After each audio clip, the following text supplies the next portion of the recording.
সাবেক স্ত্রী চিত্রনায়িকা শবনম বুবলী ও ছোট ছেলে বীরের সঙ্গে যুক্তরাষ্ট্রে সময় কাটাচ্ছেন শাকিব খান। এই সময়টায় বড় ছেলে জয় কাছে না থাকায় আবেগে ভাসালেন এই নায়ক।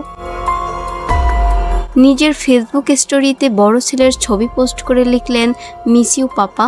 বর্তমানে যুক্তরাষ্ট্রের নিউ ইয়র্কে অবস্থান করছেন শাকিব খান।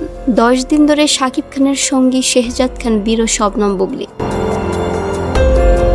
গত মাসের দ্বিতীয় সপ্তাহে ব্যক্তিগত কাজে যুক্তরাষ্ট্রে যান শাকিব। একই মাসের শেষ দিকে ছেলে বীরকে নিয়ে দেশটিতে যান শবনম বুবলী। প্রথম আলোর সঙ্গে আলাপে বুবলী জানিয়েছিলেন, শেহজাদের জন্মের পর আর যুক্তরাষ্ট্রে যাওয়া হয়নি। শেহজাদের জন্ম যেহেতু যুক্তরাষ্ট্রে, তাই ওর কাগজপত্র হালনাগাদ করার কিছু ইস্যু রয়েছে। এই সময়টা এগুলো সেরে নিতে চান।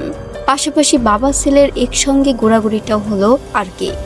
সম্প্রতি শাকিব খানের সঙ্গে ছেলে বীর ও শবনম বুবলীর একসঙ্গে ঘোরাঘুরির ছবি সামাজিক যোগাযোগ মাধ্যমে ভাইরাল হয়েছে। বুবলী তার ভেরিফাইড ফেসবুক পেজে ছবিগুলো পোস্ট করেছেন। ক্যাপশনে লিখেছেন, লাইফ অ্যান্ড ইউএস। এদিকে ঘনিষ্ঠ একটি সূত্রে জানা গেছে, নিউ ইয়র্কে ঘোরাঘুরি শেষে ছোট ছেলেকে নিয়ে গিয়েছিলেন ফ্লোরিডার ডিজনিল্যান্ডে। ফ্লোরিডায় ঘোরাঘুরি শেষে গতকাল শুক্রবার তারা নিউ ইয়র্কে ফিরছেন। তবে ছোট ছেলে শেহজাদ খান বীর এ সময়টায় কাছে থাকলে বড় ছেলে আব্রাহাম খান জয়কে কাছে না পাওয়ার কষ্ট লুকাতে পারেননি শাকিব। শনিবার দুপুরে নিজের ফেসবুক স্টোরিতে জয়ের একটি ছবি শেয়ার করেছেন এবং বাবা তার সঙ্গ থেকে দূরে আছেন তাও প্রকাশ করেছেন। এর আগে শুক্রবার নিজের ফেসবুক পেজে ভক্তদের দিয়েছেন নতুন এক বার্তা।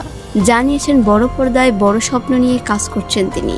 শাকিবের বাসায় নীরবতা মানে কোনো শূন্যতা নয়, বরং বড় কিছু ঘটার অপেক্ষা। খুব শীঘ্রই বড় কিছু নিয়ে দর্শকদের সামনে ফেরার ইঙ্গিত দিয়েছেন তিনি।